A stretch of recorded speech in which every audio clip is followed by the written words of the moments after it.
పెళ్ళికి వచ్చిన తర్వాత ఇక పెళ్లి కూతుర్ని, పెళ్లి కొడుకుని చూడటం అండ్ తర్వాత చుట్టాలతో మాట్లాడటం, వాళ్ళని బ్లెస్ చేసి అందరితో ముచ్చట్లు పెట్టి భోంచేయటం.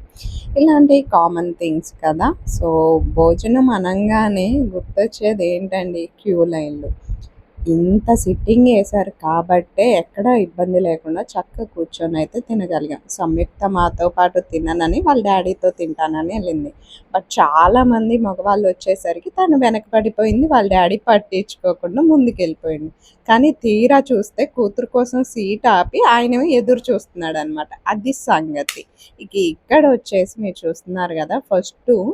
ఇది ఏమనాలి? లోపల కోవా ఉంది.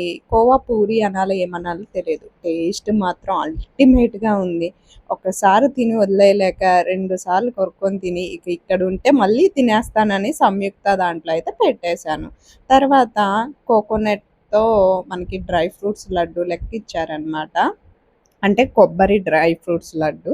సో, నేను సంయూకెళ్ళి చూసుకుంటా వాయిస్ ఇచ్చేటప్పుడు మిస్ అయిందిలెండి. తర్వాత కట్ బజ్జీ, పప్పు, ఇక పులావు, దాంట్లోకి వచ్చి paneer curry, mushroom curry and తర్వాత కందగడ్డ కూర, ఆహ్, ఇంకా అన్నీ బెండకాయ, ఆలుగడ్డ.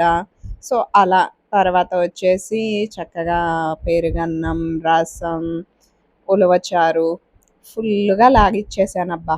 నిజంగా. కొంచెం వెయిట్ అయితే ఈ 15 రోజుల్లో పెరిగే ఉంటాను. మళ్ళీ డైట్ స్టార్ట్ చేసినప్పుడు క్లియర్‌గా మీకు మెన్షన్ చేసి చెప్తానులెండి.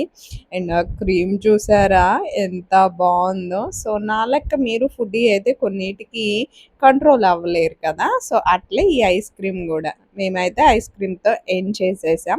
ఇక మళ్ళీ లోపల ఫంక్షన్ హాల్లోకెళ్ళేసి ఇక చుట్టాలందరినీ మళ్ళొకసారి తిరిగేసి మాట్లాడిచ్చి, ఇక స్టేజ్ మీదకైతే నేనెళ్ళలేదు. కొంచెం ఎందుకో అనీజీగా అనిపిచ్చి ఇక అత్తయ్య, మావయ్య, మా వారైతే వెళ్లారు. సో, మీరు లైక్ జేసి సబ్స్క్రైబ్